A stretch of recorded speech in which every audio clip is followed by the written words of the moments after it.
raha tianareo fantatra dia raha isany manana dossier-ny i Kofalidaya sy bulldozer i Fanirisoa Herinaivo. Dia i Fanirisoa Herinaivo, ministre de la justice, andehanao tous les moyens anagadrana sy angalana pression, angalana le dossier rehetrarehetra any amin'ny Raisa. Raha tianareo fantatra, misy magoy ngeza be ao anatin'io dossier io, ary zay ny antony namitana any Raisa hoe tonga avy ianao aty Andraharo, akan'le volanao fa zay andeha ho any a France arapitso, andeha maraina any a France. Dia tonga Raisa, dia tonga dia fisamborana ohatran'ireny nisy dia zao zany pressé ny Raisa amoaka an'le dossier hoe avoay le dossier andeha ho alaina fotsiny mba hapafaka madidio an'zareo, nefa volan'ny Raisa sady tsy meny indray tsy meny ny anankiray. Dia ao anatiny ny misy an'izany eo Moustapha zany ao anatiny. Ataoko tsara le recoupement dia tantarako aminareo eto zava-misy. Eo foana le itenenako anareo hoe mila jerena tsara ny mila en sécurité tsara Raisa satria dossier misy resaka vary misy resaka banky vola 1 million de dollars, 1 million de dollars et quelques, fa tsy resaka vola be io. Dia any amin'ny Raisa daholo ny dossier mikasika ny raquette ataony bulldozer amin'ireo karana rehetrarehetra ireo. Izay io mahatonga ny Kofalidaya miteny hoe misy manao intervention any Raisa eo fa misy nyfampinan'ny emaniny. Zay vocal zay zavatra zay, fa mbola ho jereko hoe hoana ny anaovako angatahako any amin'ny havany zay zavatra zay. Dia zay no tiako tenenanareo hoe mangataka PRRM tsy reconduit an'io vehivavy itsony fa pozina ho an'ny firenena.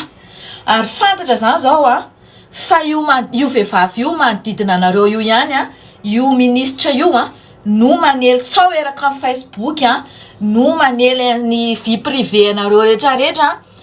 Dia misy zavatra lehibe, tanjona lehibe tiany atongavanao ka mila mailo nareo vady amin'izay fotoana izay. Raha tsy andrain'izay décision zay nareo mivady dia contre nareo mivady za manomboka contre nareo mivady manomboka vita remaniement, satria zay tsy mila an'io. Tsy mila an'io eto tsisy resaka felonana fa resaka firenena ny tadiavina. Tsisy elonako an'iny vehivavy iny kely arany, mbola zahako arany namelona an'iny taty manao partager lien iny, manome cadeau an'iny, mbola manao cotisation ny avocat Toriny iny Fleury Rakotomalala. Tsy nataony an'iny taty, nataony alika kely zay eto tsisy elonako olona ohatrin'iny na kely arany. Tsisy hoe tsy nahazo plasiko, tsy resaka plasy. Za tia milamba tsara, tsisy raraiko an'le plasy na kely arany, fa hoe fitiavana tanindrazana le izy. Ka zay raha ohatra ianao nareo mivady dia menoana, raha tsy ianao nareo mivady tsy maninona. Za solony tena ny vahoaka malagasy zay mino anazy zay manaraka anahy, ary be dia be manaraka anahy.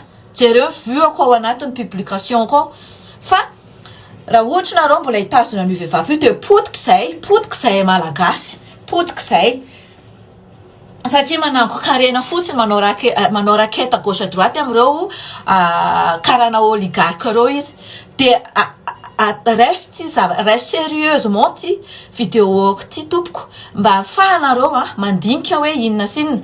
Dossier tsy azonareo zany ny dossier raha za ihany mahazo ny dossier, fa ankoatran'izay raha vao tsy manaraka an'io nareo dia hitanareo hoe contre anareo koa, tena pire contre anareo konkoa. Satria zao efa olona hita fa efa manimba zao ve impiry manao bêtise, impiry. Ary chaque fois tena magagana hoe isaka miteny amin'ny miaraka amin'ny miteny amin'ny journaliste na ohatran'izany micro dia tsisy afa-tsy ny hoe je fitiavan-tenany amin'ny resaka ADM foana sy amin'ny resaka hoe Ravatomanga, Rajoely na zao le zavatra ao anatin'le fitsarana tsisy rarahiny an'izany, fa hoe le zavatra tena hoe gros lot foana no tanjony.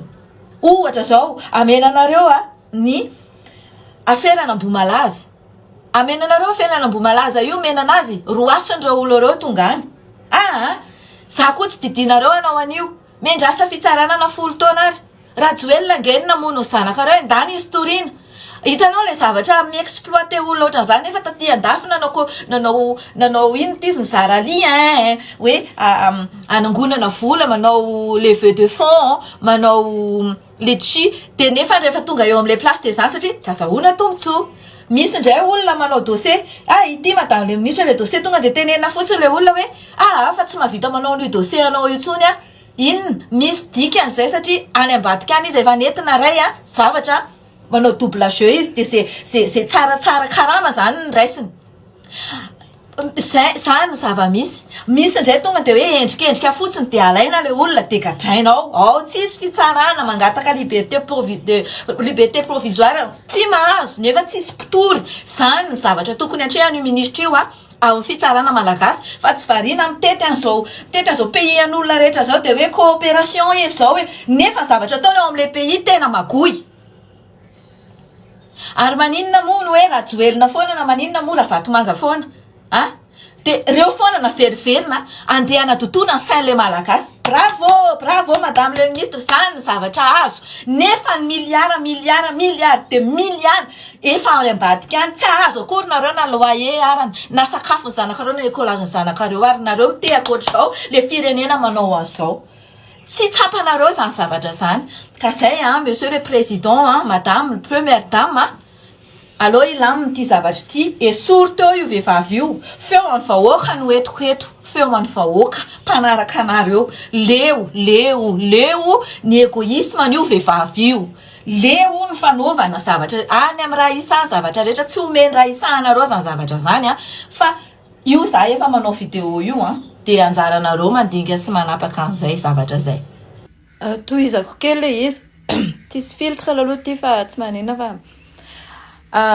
miteny etatra aloha hoe io tsy vola be tiako tenena amin'ny hoe io tsy vola kely io zavatra io vola be mizoe eo anatiny io zavatra io misy resaka vary misy resaka ferana vary resaka ferana banque resaka fangalana vola raketana karana gauche droite faharoa manarakaraka an'izay voafitaka raha isa tamin'ireny vidéo tamin'ny 2023 reny le miteny hoe za tsy hanonona ny faniry somandrakizay voafitaka fa fantatra hitanareo reny ny sarita ty a France reny eo akaikin'ny foany kofa lidaya izy any manofa trano ohatrinona nofa trano de aiza izy mipetraka taiza izy mipetraka tany Maurice eto fa voafitaka izy tamin'ireny zao izy vao s'est rendu compte hoe le faniry soa sy le daya ohatran'izao de ao ambadika tamin'iny arrestation iny zay ny tiako tenenanareo mino fa i-comprendre an'ity anareo fitondranao vahoaka no tompon'ny fahefana fa tsy nareo pindrana fotsiny tsy masiky zany raha miteny an'izany fa mila respectena ihany koa ny feonay mila mba henona ihany koa zahay fa tsy hoe anatiny voakato-mois ohatran'izao de efa misavorivory ohatran'izao de hita mifetsika ty averina zareo samy zareo mpinamanao ihany mialina mamoaka le secret koa nge aparany raha isa mahafantatra le secret azonareo de zay foana no anindriny io vehivavy io ministre io hoe proof satria fantany fa tsy maintsy hoe iteniteny foana ny olona de diffamation zao zay no anasany ny lohany gasy hoe proof nefa zavatra ataony ao ambadika efa dangereuse be 4 mois izy ny teo tena raha ohatra zany hoe saison ohatran'le teo aloha zany izy ny teo de mba imaginenareo ohatry ny ahoana ny fiainany de zay sotra nareo niaritra neny ohatran'ny farany mitoy ny tolona mitoy ny vidéo tsy mila olona magotsika amin'ny firenena tsy mila olona mpambotry firenentsika tsy mila olona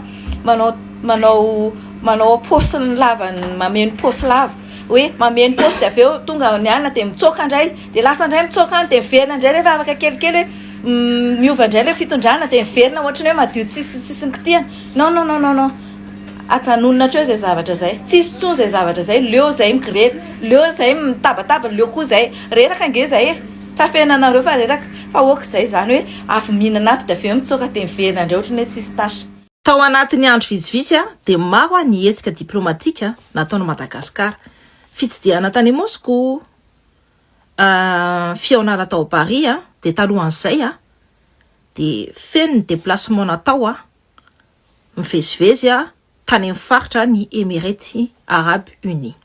De raha jerena avy aty ivelany de ohatrany hoe positif le izy satria ny tantsika actif manana scène eo au niveau international satria koa mbola mitady mpiara-miasa koa zany mitady partenaire. De azo ifaliana zany satria zany manondro hoe misy lanja ny firenetsika, asaina ny firenetsika de enoina ny firenetsika. Saingy aka recul ndray tsika. Tsy hoe itsikera fotsiny amin'ny anaran'ny adalalahy, adalavavy, ny adala rehetra sy ny diaspora faiky. Na koa hoe ny 6% d'imbéciles, fa izay kosa te atakatra, on veut comprendre. De rehefa apetraka tena ao anatin'ny tontolo politika, misy azy, io séquence io, de misy fantaniana roa mipetraka. Voalohany indrindra, inona no dikan'ny accélération diplomatique iny? De ny faharoa, inona no aseho an'iny accélération diplomatique iny momba ny fitondrana ankehitriny? Ny mba atakarana an'izany de ilaina no mampatsiahany zavatra lehibe iray. Io fitondrana io de vokatry ny crise politique izay nitranga tamin'ny octobre 2025. Izay nitarika teteza mita nampanantenana aharitra entre 18 et 24 mois. De io teteza mita io tokony tarika amreto.